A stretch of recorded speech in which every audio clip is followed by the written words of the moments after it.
Sure, it's warm, but look at how windy it is. I mean, look at that. Right over.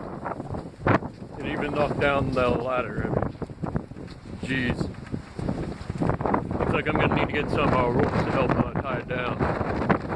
So, you can see the telephone line wiggling like crazy. All the trees going, and dead grass is really getting blown over. So, yeah, probably not going to be a test run today. I'll have to hook the van up to the mech to get it back upright and hopefully get it so it doesn't tip over again. I mean, there's a slight slant to the ground right here, so I'll probably just position it closer to the little car right there. So it just goes to show you that it is kind of hard to tip over. You need extremely high winds in order to affect it. Yeah, it looks like the top layer of wood is coming off and paint with it, so that's kind of awkward, but probably because I didn't seal it. And on the positive side, look, the hand's getting a bit of covering. Just a cardboard mock-up. You know, so we'll look at that one. Looks like I'm gonna have to address that motor carriage warping issue sooner rather than later. You know, doesn't seem to be any actual damage other than that little bit of warping, so we'll see how it goes. There we go. Back upright, good as new. Thank goodness I got my van. You can see I just used this bit of ratchet strap to tie it on and yank it up, but looks like I am going to need to do, well, something, because it seems like it's about to fall right over, and oh geez, look how much that's getting bent and twisted. So I think I'll rest it up against the house for now and work on I guess rebuilding the motor carriage. So got Marduk repositioned a little bit, so a little closer to the house, and I've got a board sort of help propping it up to keep it from falling over in the wind, hopefully. And when I was moving it, I was actually using my snowblower. One sec. Snowblower right there to act as a sort of a tractor for it on the other side, because you can see the ground is pretty muddy, and taking the van all the way around back behind it was not a well, not something I could do.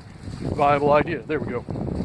So I noticed when I was moving it, this strut right here kept on bending forward, which caused it to kind of dig into the ground.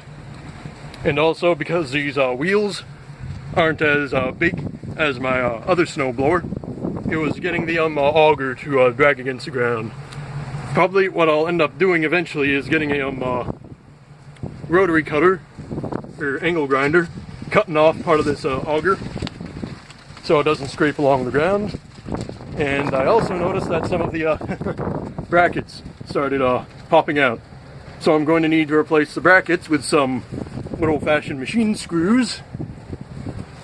And I think I'm going to rebuild this motor carriage so it has more of a trapezoidal base. Let's see here on this bottom bit.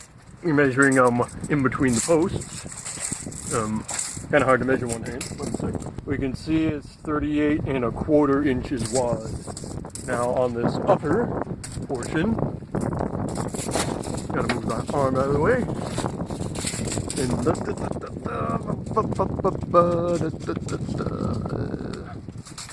So we've got ourselves also about 39 inches or so, because currently it's actually angles down to be kind of skinny, and you don't want that in your structures. You always want a sort of a pyramid shape instead of a V shape, you know, a shape like an A instead of a V. So rebuild motor carriage, which means I'll probably be breaking out the good old sawhorse here, which you saw when I was swapping the legs around. And I think I'll need to put in a cross brace or two, you know, just to prevent any shear action from happening with the undercarriage. But you know, I've got at least some wood, so I can get a start on the new motor carriage.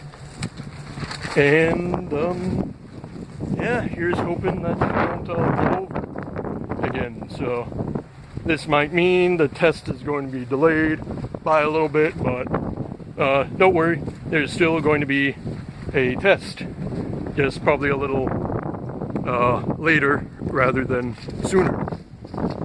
So I guess I'll just put my van, oh, you can't see my license plate, back, and call it a day. So